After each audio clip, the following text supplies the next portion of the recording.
안녕하십니까. 배정한자풀이 43번째죠. 여러분들 항상 하는 말요. 확인학습 잘하기 위해선 배정한자풀이를 충실히 해야 된다. 즉 문자학 또는 한 글자를 외우는 원리, 이것에 충실하면은요 한자 자체는 이야기로 다가옵니다. 그러면 첫 번째 글자 한번 알아보죠. 첫 번째 글자 이런 글자입니다. 지금 보니까요 이러한 책상이나 어떤 기준선 위에 무엇이 쌓이고 또 겹쳐 있는 모양이죠. 그래서 원래 이것은 제기나 또는 어떤 신전에 바칠 음식들이 차곡차곡 몇 개씩 겹쳐서 쌓여 있다는 데에서 이것은 또차로 쓰이자 해서 또차자입니다. 결국은 이렇게 변천해 왔지만 실제로 글자의 어원 또는 그 모양새에서 그대로 포개져 있는 형태가 남아있는 경우죠.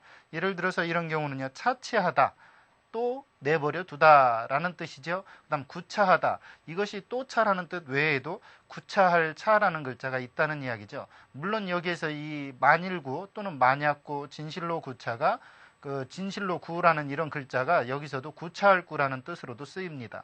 사실은요 진실하기 위해서 사람들이 구차하게 변명하는 경우가 있죠. 사실은 변명이 더 구차합니다. 진실은 눈으로 마음으로 알 수 있죠. 이 글자에서 보는 것처럼 무언가 겹치고 또 겹쳐 있을 때의 모양은 어떠한 글자 선상에서 이렇게 차곡차곡 놓는 실형처럼의 모양이 있다는 것, 그것만 기억해도 이 또 차자는 이해가 될 겁니다. 그러면 또 다른 글자 한번 보도록 하죠. 어떤 글자가 나올까요?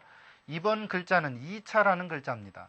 처음에는 지시대명사 이것저것 할 때 쓰이기도 하지만 이것을 과연 어떻게 만들어낼 건가는 고민스러웠겠죠. 사실 우리가 물건을 이것저것 이야기할 때 이 물건 저 물건이 각자의 모양이 다릅니다.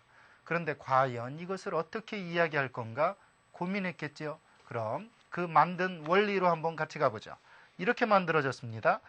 그칠지라는 글자와 견줄비라는 글자를 변형 형태로 비수비 하나만 갖다 쓴 경우죠. 즉 무슨 이야기냐면요, 사람이 멈추어 서 가지고서 나란히 비교한다는 데서 그치다 이 뜻이 되었고, 나아가서 자기로부터 가까운 곳을 가리키는 지시대명사인 이것 이런 뜻으로 쓰였다는 얘기죠. 사실은 이 글자 자체가 그치다라는 뜻이었다는 이야기죠. 이 그칠지 하나만으로도 충분히 그치다라는 뜻이 있습니다.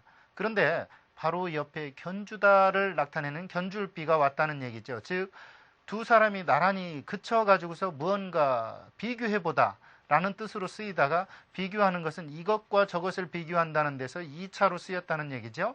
차일, 피일, 오늘, 내일 이런 이야기죠. 또 차반 이런 뜻으로도 쓰일 때 2차는 지시대명사 이것이라는 뜻입니다.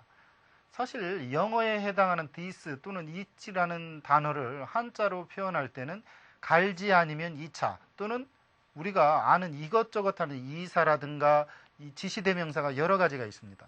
물론 먼 것을 나타내거나 좀 나로부터 멀리 떨어져 있는 것은 저피라는 피를 씁니다.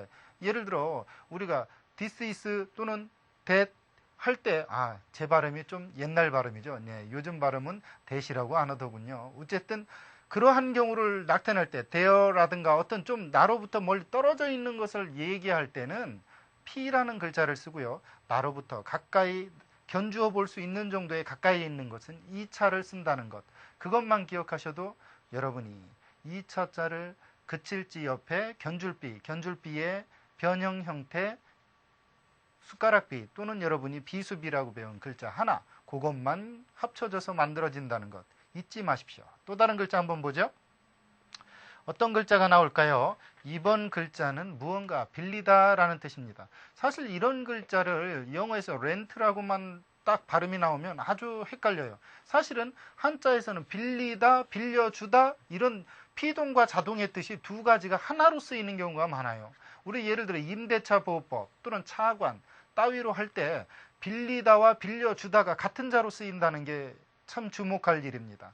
사실은요 영어에서는 수요동사라고 해서 주는 것과 받는 동사 기부, 예를 들어 기브 앤 테이크라는 어떤 수요동사가 이렇게 분리되어 있지만 한자에서는요 한 글자 자체가 받기도 하고 주기도 한다라는 뜻을 나타내기도 합니다. 물론 사역조동사라는 뜻이 나중에 또 쓰이기도 하는데, 그럼 이번에 빌릴 차라는 글자 어떻게 만들어졌는지 같이 한번 보도록 하죠. 지금 보니까 사람인 변 옆에 옛석 또는 오렐석이라는 글자죠. 이 글자를 합쳐서 사람들이 나라의 땅을 오래 빌어서 경작한다는 데서 빌릴 차다. 사실 오래 빌리게 되면 그에 대한 보상을 해줘야 되겠죠. 그래서 빌릴 차자입니다. 우리 예를 들어 차용하다. 무언가 빌려서 쓰는 걸 차용이라고 그러죠. 빌려서 사용하는 것을 허락받기 위해서 쓰는 증서가 차용증입니다. 우리 대차관계 빌려주고 빌리고 그다음 차관할 때 이럴 때 쓰는 자입니다.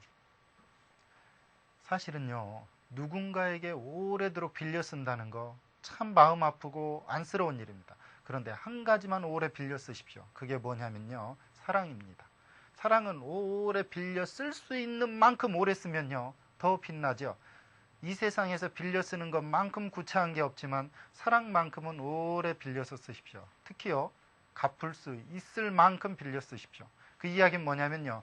주는 자세가 더 낫다는 이야기죠. 사실 받는 것보다 주는 게 행복하다라는 얘기는 수없이 들어봤을 겁니다. 그런데 그 원리와 작용에 대해서 여러분이 한번 체험해 보신다면요. 충분히 설득력 있는 그런 반어적인 요소입니다. 이 빌릴 차자도 보니까 결국은 오래된 어떠한 땅에서 빌어먹으면 그곳에서 생산하는 어떤 작용이 나오고 그 빌린 거에 대한 대가는 틀림없이 지불해야 된다는 얘기죠. 이것이 빌릴 차자입니다. 또 다른 글자 보도록 할게요. 이번 글자는 사로잡다, 붙잡다라는 뜻입니다. 어떤 자냐고요? 같이 볼까요? 이것은 손수 제방변이라고 그러고 이건 발족이라고 여러분이 배웠습니다. 즉 달아나려는 어떤 도둑이나 앞사람의 발을 손으로 딱 움켜 잡는 데서 이것이 사로잡을 착자입니다. 예를 들어 포착하다, 착필, 착내 할 때 이것은 사로잡을 착자인데 결국은 보면 앞에 가는 사람의 다리를 손으로 잡는다, 붙잡는다. 그래서 이것을 착이라고 그러죠. 우리 예를 들어 포착, 순간 포착할 때 사로잡을 포, 사로잡을 착, 포착, 유의 결합어 형태로 돼 있죠. 즉 사로잡을 착자에 유의어를 써서 유의자를 써서 유의어, 즉 단어를 만드시오 그러면 사로잡을 포를 쓰면 되겠죠. 우리가 예를 들어 포로 이럴 때 쓰는 그런 글자가 되겠습니다. 사실은 한자가 우리 주위에서 유의 결합어 형태이든 반의 결합어 형태이든 상당히 많은 자들이 여러분 주위에 널려 있습니다. 그런데도 불구하고 한자를 등한시하는 이유가 뭐냐? 언어의 경시성 때문에 그렇죠. 언어를요, 당시에 아무리 사람들, 저는 이렇게 주장합니다. 한자를 많이 알면 논술하기가 쉽다. 이유는 왜 그러느냐? 원리와 원리 속에서 어떠한 논리를 펼 수 있는 근거가 충분히 여러분에게 배양이 된다는 거죠. 그러니까요, 한자를 알면 덕이 보일 뿐만 아니라 도도 보입니다. 도 얘기하면 제가 할 말이 많죠. 이 도라는 게 뭐냐면요, 인생 살아가는 길입니다. 인생 살아가는 길 중에서 노하우는 선인들이 경험한 선 지식을 축적해 놓는 거예요. 그것을 우리가 책을 통해서 보는 간접 경험이라고 그러죠. 고연을 통해서 봅니다. 그러면 쉽게 빠지기 쉬운 실수에서 벗어날 수가 있죠. 이것이 도예요. 지금 한자 결합한 원리를 보면 당시 사람들이 가장 적합한 원리와 논리로 결합을 시켜 놓습니다. 사로잡을 착자 보십시오. 앞에 가는 사람 꼭 다리를 잡는다는 이야기는 뭐예요? 가까스로 쫓아가서 잡았다는 이야기입니다. 사실요, 가까스로 가서 잡지 않고 슬쩍 가서 잡는다는 건 다른 자들이 많아요. 예를 들어서 미칠급자도 가서 붙잡는다는 뜻이 있고요. 사로잡을 착 같은 경우는 가까스로 쫓아가서 그 사람의 신이라도 발목이라도 잡고 싶은 심정입니다. 그러니까 어떻게 보면 한자는 그때그때의 심정을 세분화시켜서 나누어 놓은 거죠. 이것을 여러분이 얼마나 공감하느냐입니다. 데이트 잘하는 사람은요, 딱 하나예요. 상대방 마음을 정확히 헤아리는 겁니다. 사실 데이트 못하는 사람은요, 상대방 마음 알기를 돌같이 압니다. 그러니까 미묘한 감정의 변화를 못 느끼니까 데이트가 실패하는 거예요. 데이트 잘하는 비결 하나입니다. 상대방 마음을요, 내 마음처럼 보십시오. 그러면 이해 못할 게 없어요. 이 시간 한문 강의 시간입니다. 제가 가끔 3000% 빠지면 여러분 바로 지적하십시오. 또 다른 글자 보도록 하죠. 이번 글자는 조라고도 하고 또 이렇게 섞이다, 또 엉키다라는 뜻도 있습니다. 착오가 생겼다 할 때 쓰는 자인데 이럴 때는 무슨 자로 만들어졌을까요? 어떻게 결합했을까요? 여러분 실수하다 무언가 그러한 자를 어떻게 만들 수 있을까요? 같이 한번 보도록 하죠. 쇠금 옆에 오렐석, 옛석 또는 밤석이라는 글자예요. 과연 이걸 가지고 어떻게 만들었느냐면 밤에는 금인지 동인지 아니면 쇠붙이의 그 굴인지, 금이나 구리는 색깔이 똑같죠. 그래서 이것을 잘 분간하지 못하여 혼동한다는 데서 이것을 혼동할 착, 섞일 착, 섞이다라니까 뭐 이것저것 밀과 조나 쌀과 보리가 섞이다라는 뜻이 아니고 뭔가 혼동된다라는 뜻의 착자입니다. 그리고 나중에 무엇을 두다 할 때 둘조라는 음도 있죠. 섞일 착, 둘조. 예를 들어 착각. 그렇죠. 대부분의 사람들은 착각하고 삽니다. 저도 그래요. 제가 거울을 보고 참 이만하면 됐어. 그런 생각을 합니다. 그럴 때마다 옆에서 비웃는 사람이 있어요. 어쨌든 중요한 건 뭐냐? 착각. 무언가 굴인지 금인지 모르고 깨닫는 걸 착각이라고 그래요. 예를 들어 착잡하다. 지금 심정이 착잡하다. 이것인지 저것인지 분간 못하도록 섞여 있는 걸 착잡이라고 그래요. 그 다음 이때 이것을 착이라고 읽으면 안 되고 이때 불조, 조의라고 읽어야 됩니다. 물론 시험에는 저런 게 잘 나겠죠. 왜요? 섞일 착 알았죠. 뜻의 알았습니다. 그럼 딱 합쳐놓으면 착의 이렇게 쓰기가 쉬워요. 그러나 그렇게 쓰면 바로 송혜 아저씨 땡입니다. 이건 딩동댕 받으려면요 하나입니다. 둘조도 있다는 것 잊지 마십시오.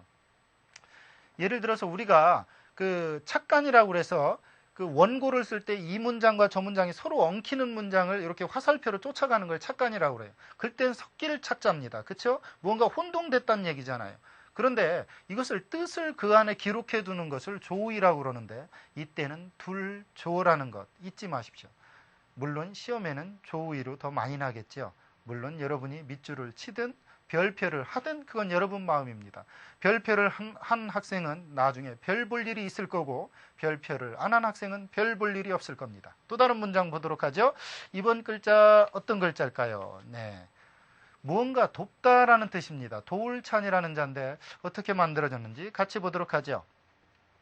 이것은 먼저 선이 두 개 합쳐졌다는 것 이해되죠? 먼저 가기 위해서 서로 나아간다 해서 나아갈 신이라는 글자고요. 조개패입니다.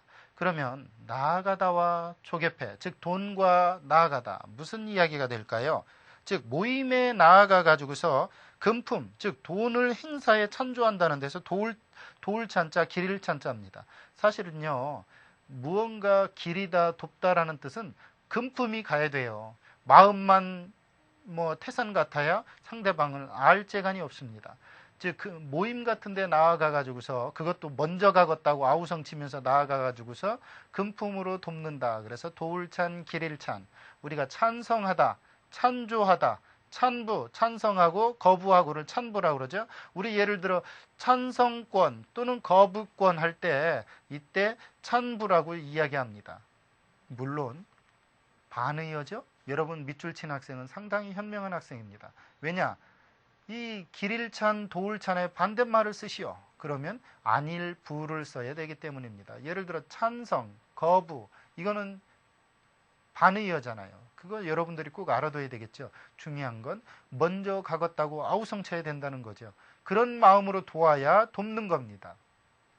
억지로 도와야 재미도 없고 흥도 없죠. 먼저 선이 두 개인 이유가 있다는 이야기입니다. 슬쩍 먼저 가는 게 아니고 아주 앞서서 나아가겠다고. 그래서 그런지 우리나라 정치인들은 난립니다. 먼저 가겠다고 난리예요. 국회에 먼저 들어가겠다고 난리죠. 그래서 금품을 아낌없이 도와줍니다. 참 이건 그거하고 좀 맥락이 다르네요. 어쨌든 그렇게 돕든 저렇게 돕든 도울찬자는 나아갈 신이라는 글자 밑에 금품을 나타내는 조개패다. 이렇게 기억을 하면 쉽게 여러분에게 기억이 남을 겁니다. 또 다른 글자 한번 보도록 할게요. 이번 글자는 사실은 여러분에게 좀 안 좋은 글자입니다. 왜냐? 참혹하다라는 마음 상태를 표현하고 있어요. 사실 마음이 참혹한 걸 어떻게 표현할까요? 이게 문제겠죠. 참혹한 건 마음이 갈라지는 게 참혹한 겁니다. 같이 볼까요? 이건 마음심이라고 해서 신방변인 건 여러분이 알고 있죠. 이건 석삼이라는 글자입니다. 즉 무슨 얘기냐? 이렇게 여러 갈래로 갈라지는 걸 삼이라고 그래요. 즉 무슨 이야기냐면요. 마음이 여러 가닥으로 찢어들 듯한 참혹한 광경이라는 데서 슬플 참 또는 참혹할 참이라는 글자예요. 결국은 마음이 여러 갈래로 갈라지는 것 자체가 참혹하다는 거죠. 우리가 예를 들어 참혹하다, 참경할 때 쓰는 자입니다. 예를 들면요, 처참하다라고 할 때도 그렇게 쓰겠죠. 슬플 처자에 참혹할 참, 처참입니다. 그런데 인생에서요, 가장 불행한 건 두 마음 가진 사람입니다. 내가 이 사람하고 살아야 되는지, 내가 저 여자를 꼬셔야 되는지 갈등하고 있는 이 두 마음이 얼마나 지옥 같겠습니까? 이 세상엔 한 마음 가진 사람들이 아름답습니다. 그래서요, 지조와 절조는 한 마음에서 나오죠. 오죽하면 매심철석정이라 매화는 쇠와 돌 같은 고듬을 가지고 있대요. 무슨 얘기냐면 샤넬 향수, 여기서 방송이기 때문에 어느 한 상표를 선전하면 안 됩니다.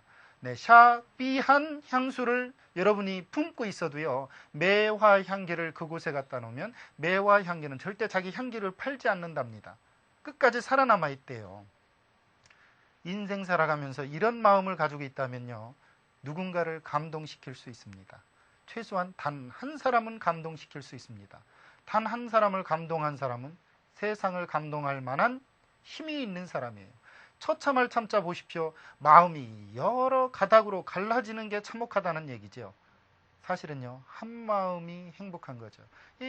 사실 그래서 그런지 우리나라는요, 원을 숭상하고 있습니다. 처음 출발은 못 만날 것 같아도 만나고, 만나는 것 같아도 돌아가고, 그러면서도 뒤를 볼 수 있는 마음까지도 갖고 있죠. 어쨌든 여러분은 원만하게 한 마음을 가지십시오. 이거 왠지 꼭 무슨 종교 선전하는 것 같아요. 네, 또 다른 글자 보도록 하겠습니다. 이번 글자는 부끄럽다라는 뜻을 나타내고 있는 그러한 글자입니다. 같이 볼까요? 이것은 배엘참이고 이것은 마음심입니다. 즉 무슨 얘기냐? 가슴을 베어내듯 도려내고 싶도록 부끄러운 마음. 그래서 이것이 부끄러워할 참자입니다. 사실 우리가 부끄러울 때는요, 마음을 어쩔 줄을 모르죠?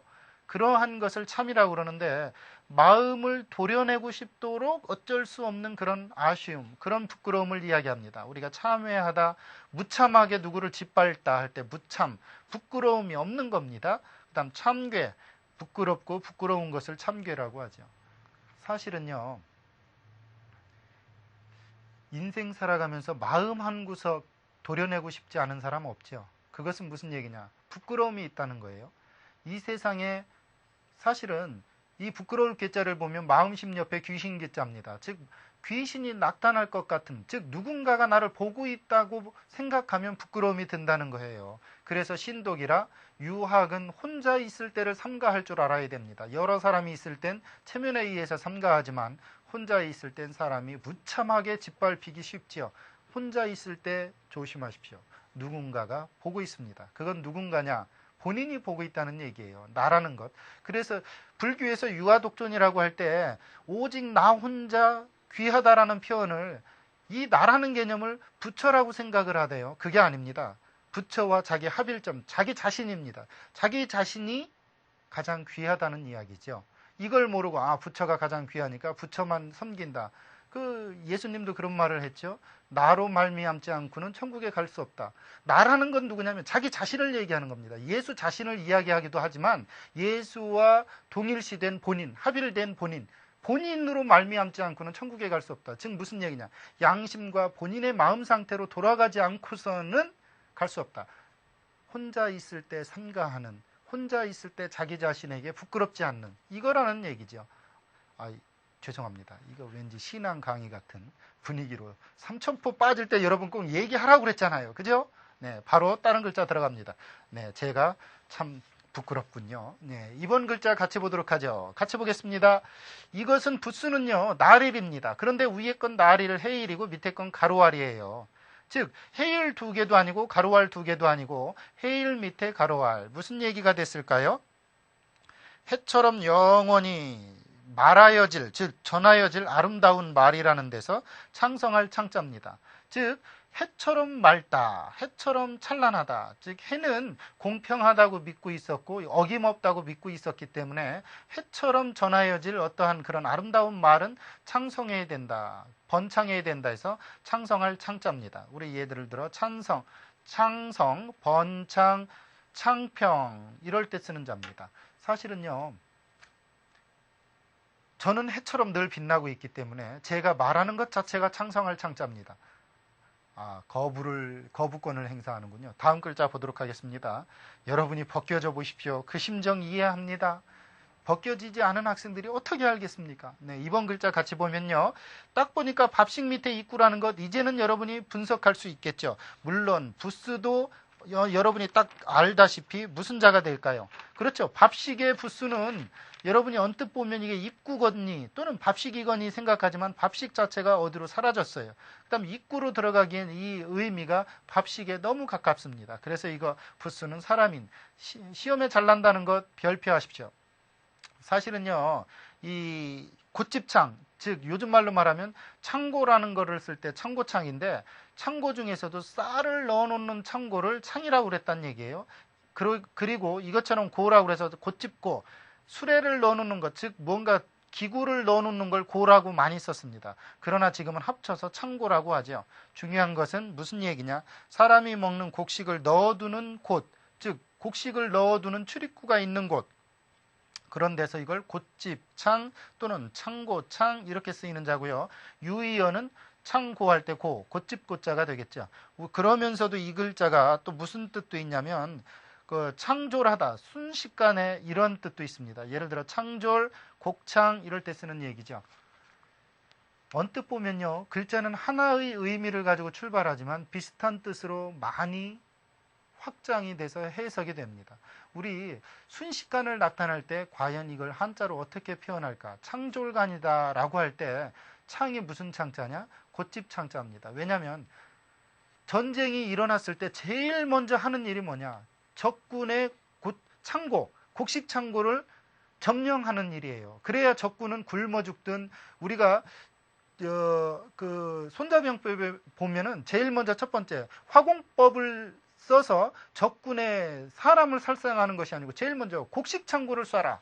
이유는 하나죠. 먹을 것이 없으면 자진해서 나오게 돼 있습니다.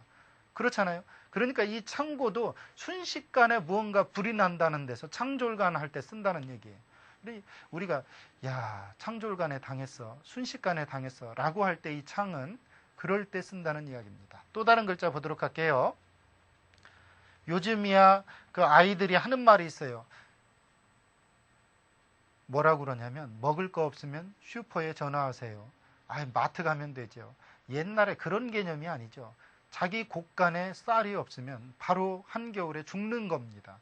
겨울이 몰려왔을 때 사냥 도구, 즉 수렵 생활을 청산하고 농경 사회로 정착하면서 곡식이 없다는 것 자체는 죽는 겁니다. 그해 겨울에 온 식구가 죽는 거예요. 그러니까 이 곡식 창고를 얼마나 소중히 여겼으면 대문 안에다 넣어놓습니다. 그 집가자가 어원이요, 돼지집을 뜻하다가 나중엔 이 돼지 자체가 뭐예요? 양식이죠. 그러니까 이것을 집 안에 들여놓은 거고, 또 사람들이 농경사회에 하면서 늘어난 게 딱 하나 있어요.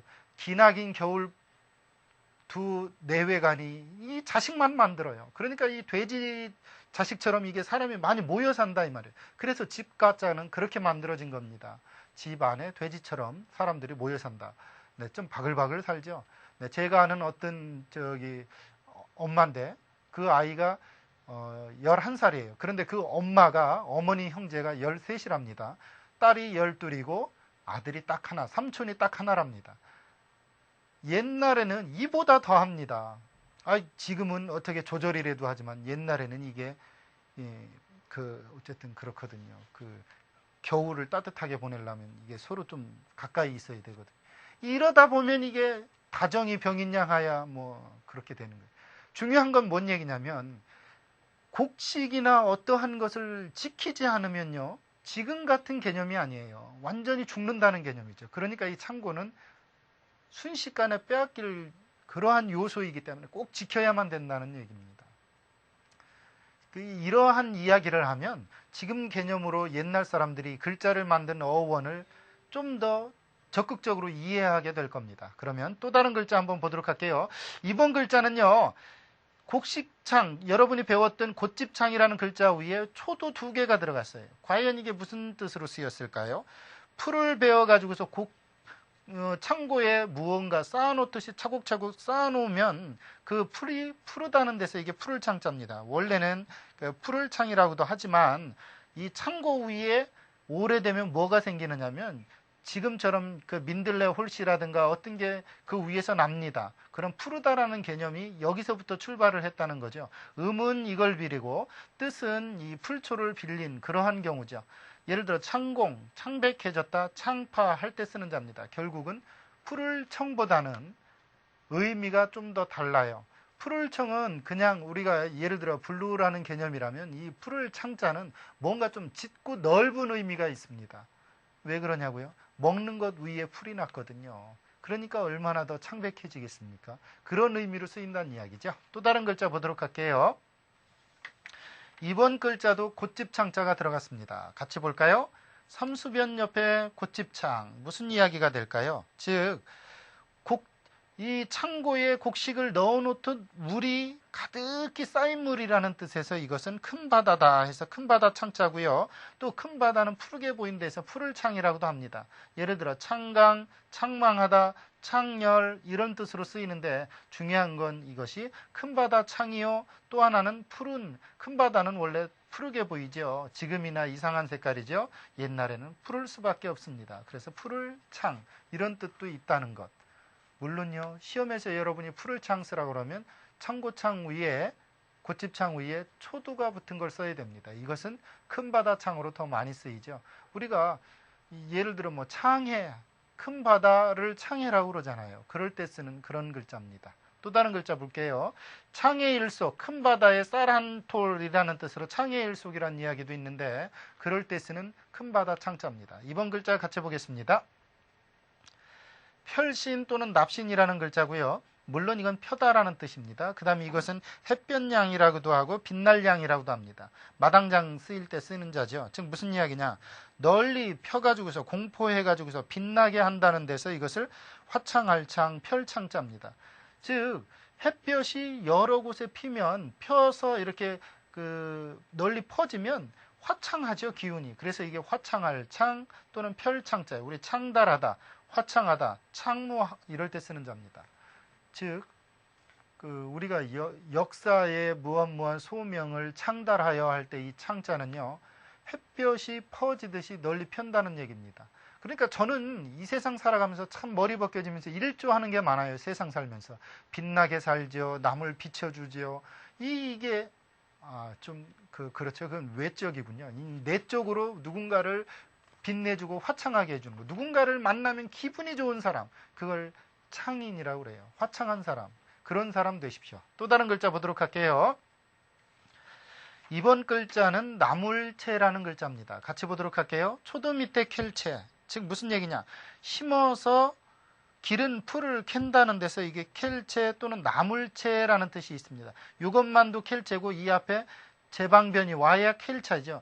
그런데 지금 이것은 나물채란 뜻이에요. 왜 나물채냐면 캐기 위해서 기르는 풀이 뭐냐? 나물이라는 얘기예요. 그래서 나물채, 채소채 이렇게 쓰이죠. 우리 예를 들어 채근담할 때 채근, 그다음 채독, 풀 또는 나물을 먹어서 독기운이 퍼지는 걸 채독이라고 그래요.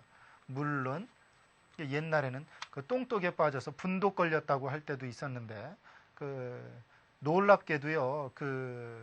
이 독이 이독제독이라고 해서 독으로서 독을 제압하는 게 많아요. 사람들이 그런 것을 몰라서 하는데 예를 들면 신 것은 사람을 이렇게 좀 거두게 하고 살찌게 하고 매운 건 사람을 산하게 한다. 이걸 뭐냐? 신수 산산이라고 그러는데 이게 뭔 얘기냐면 신 음식을 많이 먹으면 거두어들여서 몸이 살찌고요. 그 다음에 매운 걸 많이 먹으면 방출을 해서 살이 빠진다는 그런 한의학 용어가 있어요. 그래서 그런지 언젠가 매운 게 다이어트 용품으로 한때 유행하던 때가 있었죠. 한의학을 몰라서 그래요. 알면 참 쉬워요. 그리고 또 놀랍게도 태음인한테는 또 그게 맞지 않는 경우가 있어요. 다 맞는 게 아니란 얘기죠.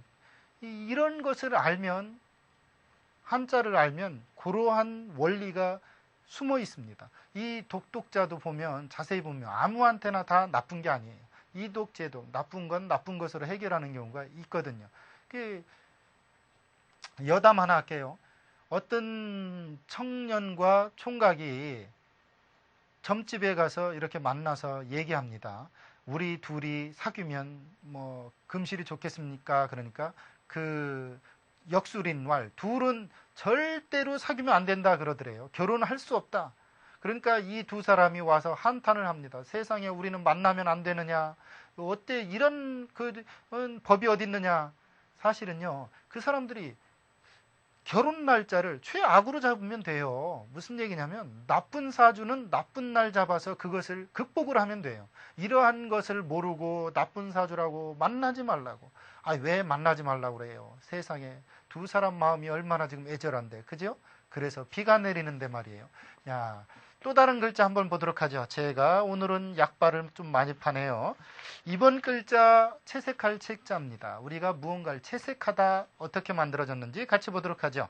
이것은 여러분이 금방 배웠죠? 무슨 자라고 그랬죠? 그렇죠. 이것은 가릴 채자, 분별할 채자입니다. 그 다음 옆에 터럭을 나타내는 터럭자랄 삼자입니다. 즉 무슨 얘기냐? 털붓으로 여러 가지 빛깔을 가려내 가지고서 아름답게 채색한 문이라고 해서 이것을 채색체라고 합니다. 우리 채색, 광채가 난다, 채료, 뭐 이럴 때 쓰는 자인데 결국은 이게 가릴 채자고 이게 붓, 즉 여러 빛깔을 가리어서 붓으로 색을 칠한 무늬, 그것은 아름답다 해서 이게 무늬체, 채색체 이렇게 된 겁니다. 결국은요, 여자의 얼굴은 여러 색깔을 갖습니다. 이것이 채색이죠. 그래서 분단장이 예나 지금이나 있는지도 모르겠습니다. 가장 아름다운 분단장은요, 햇볕으로 오는 분단장입니다. 아, 무슨 얘기냐고요? 다음 시간에 약발로 팔자. 이번 강의 시간 여기까지입니다. 감사합니다.